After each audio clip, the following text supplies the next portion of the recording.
नमस्कार, NMF news पर आप सभी का बहुत स्वागत। मैं हूं आपके साथ अभिषेक पुनीर। 20 जनवरी 2025 को अमेरिकी राष्ट्रपति डोनाल्ड ट्रंप ने अमेरिका के 47वें राष्ट्रपति के रूप में शपथ ली। रेसिप्रोकल टैक्स लगाने की बात की, भारत के ऊपर भी 26% का टैरिफ लगाने की बात की। उसके बाद जून के महीने में G7 की मीटिंग हुई, जिसमें भारत स्थायी मेंबर तो नहीं है, लेकिन छठा साल था जब अस्थायी तौर पर 8वें देश के तौर पर भारत के प्रधानमंत्री को यहां इस सम्मेलन में बुलाया जाता रहा है। और इस बार का G7 शिखर सम्मेलन भारत के लिए बहुत अहम था, क्योंकि कनाडा में यह चल रहा था। और इससे पहले और इसके बाद भारत ने, प्रधानमंत्री मोदी ने 2 और देशों की यात्रा की थी, जिसमें क्रोएशिया शामिल था।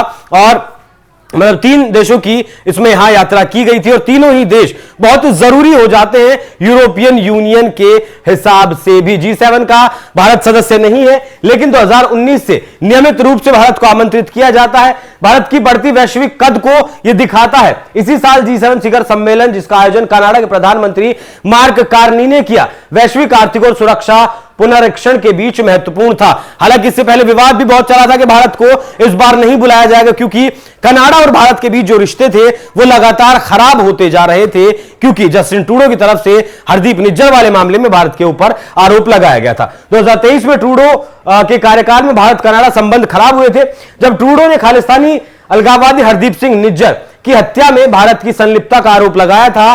मार्च 2025 में कार्नी के चुने जाने के बाद संबंधों में सुधार हुआ। दोनों देश अब आतंकवाद और उग्रवाद से निपटने की खुफिया जानकारी साझा करने पर काम कर रहे हैं। तो यात्रा प्रधानमंत्री की पुरानी थी, जून महीने में हुई थी, लेकिन आज अगस्त में 27 अगस्त को मैं आपके सामने वीडियो कर रहा हूं।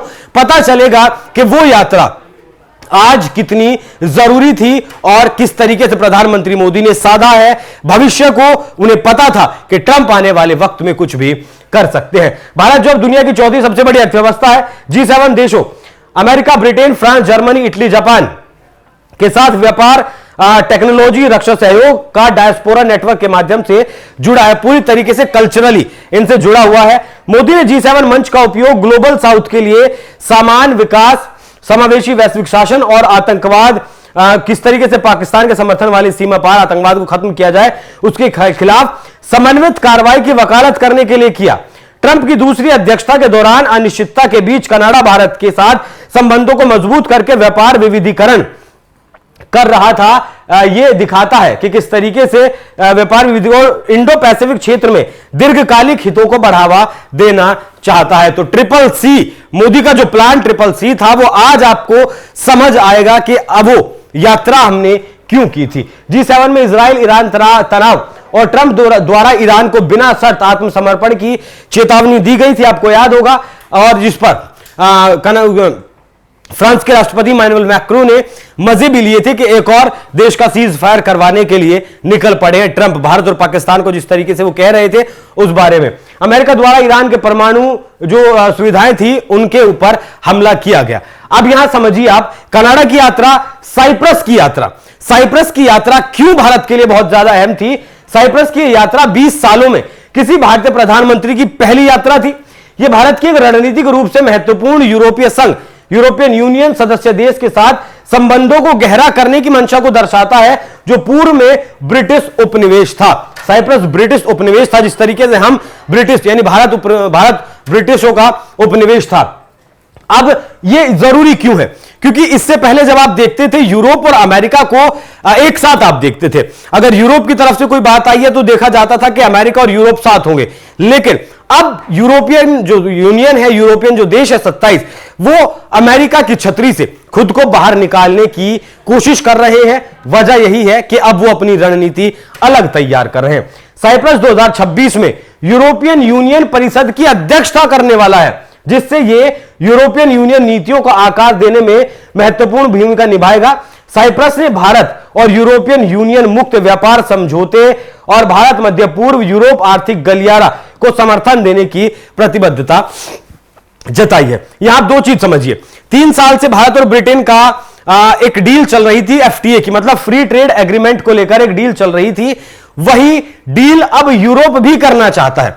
यूरोपियन यूनियन के जो 27 देश हैं वो भी FTA करना चाहते हैं, और IMEC भारत एक कॉरिडोर बना रहा है जो सीधा यूरोप तक जाए। जिस तरीके से CPEC पाकिस्तान बना रहा है, चाइना पाकिस्तान इकोनॉमिक कॉरिडोर, ठीक वैसे ही इंडिया यूरोप कॉरिडोर भारत बना रहा है, जिससे कि यूरोप के देशों तक भारत की सीधी पहुंच होगी। तो साइप्रस और तुर्की के बीच 1974 से तुर्की के उत्तरी साइप्रस पर आक्रमण के बाद तनाव है। तुर्की ने साइप्रस के एक बड़े हिस्से पर 1974 में कब्जा किया था।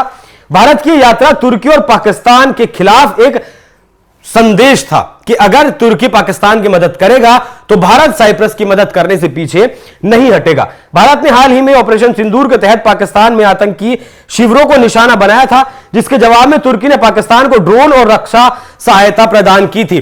तुर्की के तीनों सेना के प्रमुख पाकिस्तान पहुंच गए थे। इनके जो युद्धपोत थे तुर्की के, वो पाकिस्तान पहुंच गए थे। तुर्की ने बहुत सारे ड्रोन्स दिए थे पाकिस्तान को, जिसके जवाब में प्रधानमंत्री मोदी ने साइप्रस की यात्रा की थी।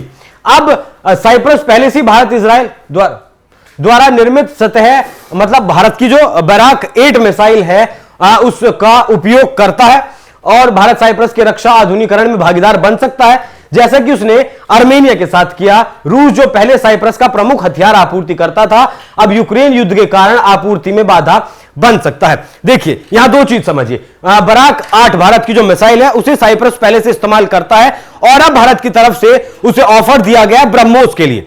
देखिए साइप्रस पर कब्जा है, साइप्रस के इस बड़े हिस्से पर तुर्की का कब्जा है और यहां रूस जब से 2022 से युद्ध में गया है यूक्रेन के साथ में, तो वो अपने छोटे छोटे जो उसके साझेदार थे उनको हथियार नहीं भेज पा रहा है। उस मार्केट पर भारत ने एक तरीके से अपना होल्ड किया है।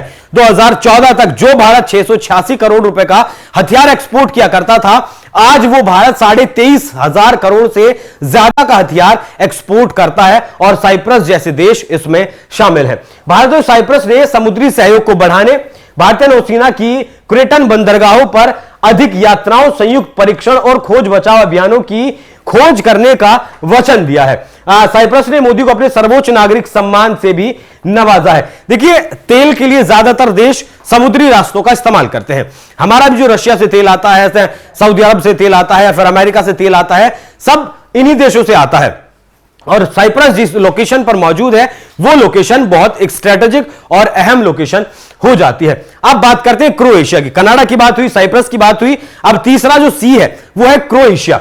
18 जून को मोदी की क्रोएशिया यात्रा किसी भारतीय प्रधानमंत्री की पहली आधिकारिक यात्रा थी। मतलब इससे पहले, प्रधानमंत्री मोदी से पहले भारत का कोई प्रधानमंत्री नहीं गया था क्रोएशिया में। बाल्कन के जो देश है वहां इसकी लोकेशन बहुत ज्यादा जरूरी हो जाती है।